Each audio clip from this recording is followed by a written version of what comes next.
Sometimes I'll be there sitting on the couch watching TV with them, and she would go cook the food and share out and put plate for her man, plate for herself, plate for her two brothers, and I would look at the table and there was no plate there for me. Morning thoughts, morning thoughts, morning thoughts. We're always going through something. Everyone you meet every day is going through something. Okay, don't ever think you're the only one that's going through something. Big up to my people I'm going out to work. Big up to my people I'm coming in from work. My progressive, productive, progressive people. Big up on yourself. You're not sit down on road corner, crush out your hand niggle. You're not sitting by idly wasting your time on social media all day. You have gainful employment and you're providing for those around you, or at least sustaining yourself in a legal manner. Anyway, welcome to Morning Thoughts with SoFlo TV. Again, everybody, it's your host with the most. Haven't done a Morning Thoughts like this in a while. I said this morning, I need a Morning Thoughts, right? Plus people have been calling and saying, SoFlo, what happened to the Morning Thoughts, mate? Alright, here's a good Morning Thoughts for you. What we're coming to talk about today is a story time. I haven't done a story time in a long time, but this is going to be a story time, and very fitting because I just did a video that said, be careful who you file for and carry go foreign. And the next flip side of that video, go check the two of them out. The other one is be careful who you let file for you and carry you go foreign, right? So we talk about when time people file for you, bring you up, and then treat you bad when you get there. And then we talked about also when you yourself file for somebody, bring them up, and that person turns out to be your worst nightmare. Alright, I'm going to give my personal account because you know sometimes people see you on TV, them see you upon social media, them see you on them phone screen, wherever. They think this person's life is all peaches and cream and has always been, and everything is better for them than it is for me or whatever. No fun will do way better than I am. I've never been one to fake it, yeah? That's why when people see me out the road, me don't have to run and hide because I don't put on anything and I don't fake up and make up anything. The same way you see me here and the same way you're going to see me out the road. Don't brag about cars and clothes and all these things because them the thing that is not my ammo. Anyway, here's my story. This is where my story begins. So, I graduated high school at 16 years old, right? And went off to college that same year. So I was in Florida Memorial University at 16 years old. I'm telling you, say I was all about my books, man. Plus, when we did there at Jamaica, that's the thing. That's how it was for us then. I remember when we were smart. I would never celebrate dunceness. So, come up to America. Alright. Living my life here. Good. Bam. Time come. Leave high school. Went to college. I wasn't too feeling the college thing at the time. I wanted to experience the world more. Yeah? I wanted to experience what was out there for me to see. Plus, I always wanted to travel. So, things weren't going so good at home. You know, you hit the age of 16 and you know, you grow some hair upon your front and them thing that your arms smell rank like ram goat and you feel like nobody can tell me nothing, right? Mommy can't talk to me. Worse that. She a woman, my daddy not around, all kind of things. So, just a bunch of things put together made me feel like I needed to step out into the world. I said to myself, you know what? I'm going to go join the military as soon as I reach 18. I purchased a plane ticket to England. Reason why? Because, yo, people, I'm going to tell you how my family treat me, you know. I purchased a plane ticket to England because my same family members, they're British, right? They came over to the US and we link up, or we all share the same last name and everything. That's how close. This ain't no distant cousin or nothing. This is blood family. I said, they said, what you got planned for your life, mate? I said, well, I'm heading off to the military as soon as I turn 18. And they're like, oh, hell no. Come on over to England. Let's see what it's like. You might like it. And I thought to myself, okay, I've always wanted to travel, so here's an opportunity. Plus, I have real family that's going to host me while I'm there. Me granny back foot. Listen, the day after my 18th birthday, I was standing at Miami International Airport, boarding a flight to the UK. Cut a long story short, I went to England and I started to have the time of my life. I must say, when I did land at Heathrow Airport, it was like, oh my God, everything people told me seemed like it was right there. I go outside, I see some sheep and some other animal, I don't remember what they were, some bear, some Them look strange. And the place was gloomy and it was in September. Oh, hell no. Alright, bundle up, wait for my family to come pick me up. They came and picked me up in one little tiny car like this. Me already 6 foot something. And I'm like, alright, let me see where this I go. Bam, we driving through the countryside. I said, this can't be it.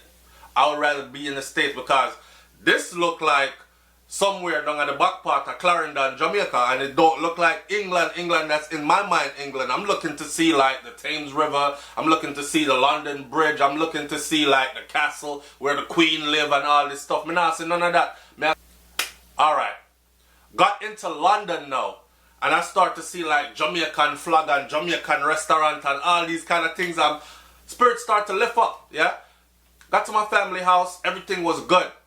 This is where you're gonna sleep, this is your space, and you know, hang out and figure out what you want to do with yourself before.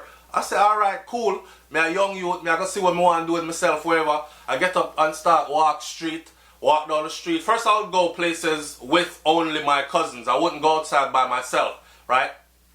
Then, boom, I start venture out on my own.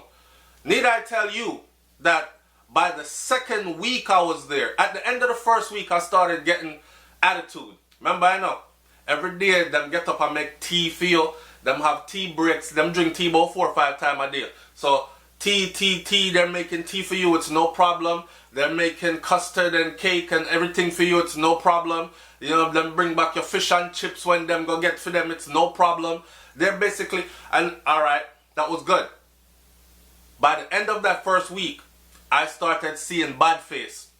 And I'm saying, why does everybody have an attitude? I mean, I do nothing to nobody, right? By the next week, this is week 2 now. I only been there 2 weeks. This is someone that came and told me I could stay indefinitely, and I just got a 6-month stamp in my visa, in my passport to stay in the UK. Week 2, I'm already seeing bad face. Let me tell you how the bad face goes. I didn't have a key to come into the apartment, so they would tell me, go venture out and see what's out there for you. You got to find something to do. And you're not going to find it in here. I said, alright, that sounds kind of like, yeah, push me out. But when you come back and the door locked and there's nobody there, that's the first strike. And I was like, wait, maybe, and I'm ringing, nobody is answering, nobody, ringing, nobody. To sit out there in a strange country, I'm sitting in some little hallway kind of thing. People passing me, looking at me strange. They don't know me, but they know everybody else in their building or in their living area. I'm sitting there, I'm like, okay, nobody. Until way late in the night, the same people that live in there, that send me go out the road to go find something to do or go meet people, look around, see your area. That's how they put it, right? So let me familiarize myself with the area, yes? Alright. Nobody answering the door. Till late in the night, you know, I see car pull up, they coming in. They're coming in from dinner and other festivities. I wasn't invited. I wasn't told I wasn't told they were going out. The door's gonna be locked. Nothing. When they came back, they were talking as if it was a joyous evening they had and everything. I said, damn. My cousin whose apartment it was, she was the main one. Because her brothers, who I used to hang out and party with, they used to say, man, I don't know what's wrong with her. I don't know. She's acting a bit funny, innit? When they started to cook dinner and share out dinner at the dining table, one for you, one for you, one for him, one for her, and none for me, and I'm there. I'm literally sitting in the staircase while they eat dinner at the dinner table. This is by week 2.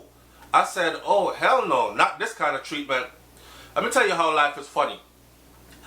I went down the street, right? I had to walk out. I went down the street. I'm trying to figure out, okay, what am I going to do?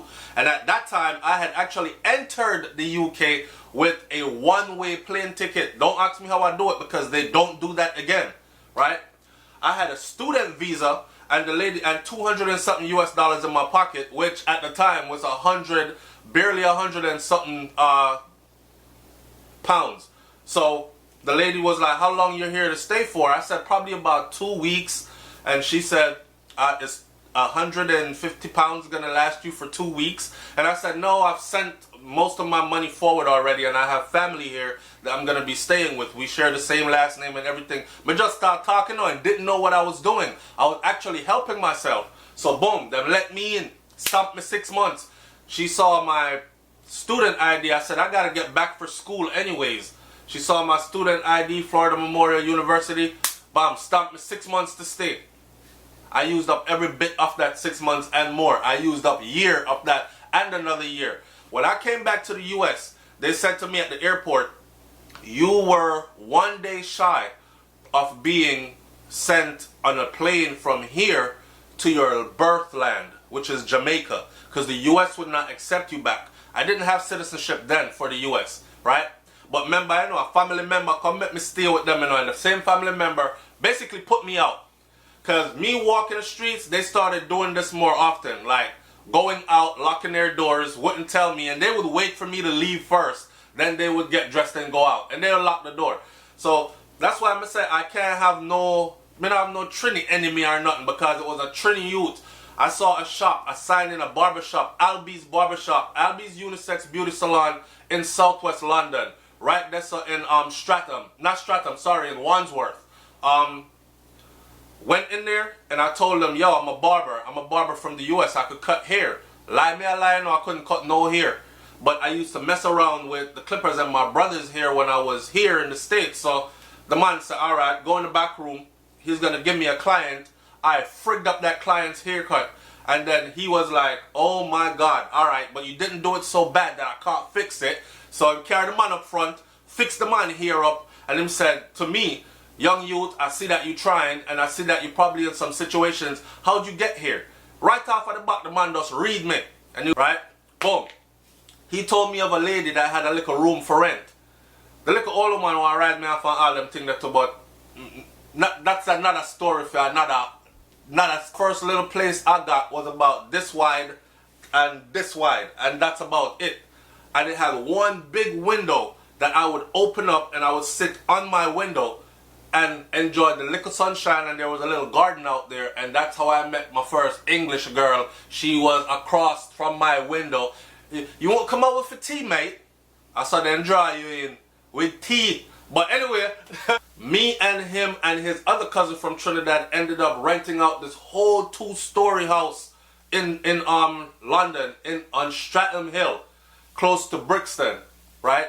And we basically lived the life. So our life now was at the barbershop, and we used to move as a team. At the barbershop, cut hair all day, make money all day, and then party at night. At the barbershop, cut hair all day, make money, and party at night. And it was just one joyous occasion. The only reason I came back to the US was I was missing my brother and my sister that we had never been separated before that time. I had an immigration lawyer working my stuff out. Cal Harding, big up to Cal Harding. The immigration lawyer said to me, if you do not travel from now until I get your papers right, I'll make sure that you get your stay here in England and you'll be okay. I said to myself, if God wants me to be here, then he'll make a way for me to come back. If not, then I have to go anyways, because I wasn't meant to be here and I need to see my brother and my sister. The bond was that tight. And I came back to the US, and them raw stamp a block, that stamp a blocking in my passport for 10 years. Can't fling me out. I left. And because I overstayed my welcome when I was there, because it was so nice, right? Them say you can't come back for more than 10 years or for a 10-year period. So here I am, and that's my story of how my family treated me like shizzle after they were the ones that invited me there in the first place. Some people get it worse. Yeah, some people have to turn sexual favors, some people have to sleep on floor and then get kicked out and put out in a snow. And I didn't wait for all that to happen. I'm a person that move fast. I'm a person that move off vibes and people's spirit. I don't have to walk in a room and tell if you are doing something funny. I know because I feel it. I don't have to walk in a room and talk to you for long to know that you don't like me. I sensed it as soon as I walked in. I'm that kind of person. So the minute I started getting bad vibes, the only thing that I saw, that concrete, that for me was no food left on the table for me when they share. That's a big thing. They cook dinner and scrape out pot and everybody pocket and clean. Dishes pack up in a sink and nobody give you any, and you're in the same house. That's spelled out right there. Get out. when I confronted her at the end, I made sure I had my own little place before, right? When I confronted her at the end, she said, well, what you expect? You got to pull your own weight around here, mate. And I said, okay, I got to pull my own weight around here. All right. I was here for 2 weeks. I not say our name. I was here for 2 weeks. That's it. Y'all didn't give me any time to anything. You know what I mean? But it's okay. I'll be on my way. And I left. I went back around there one day to pick up my things, ring the bell there, open up. I picked up whatever little things I had in my little bag, and I bounced. We never spoke again after that. And remember, this is family member where we share the same last name, brother and brother, father and father, brothers, everything. But it's all good. So, people, when the people then put you through some things, right? Some of y'all might be going through that right now. Just remember, man. Remember, you are a winner. Get up and find a way. Okay? Get up and find a way, because there's a way out there. Don't sit around and wait till people start treat you bad and abuse you and molest you off and fling you out in the cold and all these things. Get out there. Start talking to people. I still believe that there are good-hearted people out there. Maybe it's my karma that I've sown, because I always seem to come around to some really good people. And that's another reason why I can't believe in the whole black people will save me all the time thing and turn my back on white people kind of thing, because every time I was in a jam, it was them seeing people, that white people that were there, that they could have looked at me like, who are you?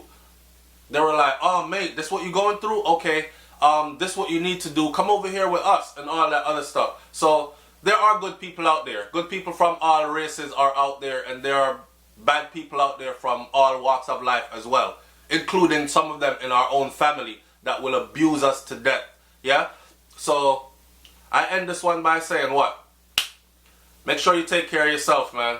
Make sure you take care of yourself and live your life with lots of love. Keep your eyes open, though, and keep your mind, third eye, open. It's SoFlo TV, man. Like, comment, share, subscribe. Leave your comment in the comment section below. I'm out of here. Peace.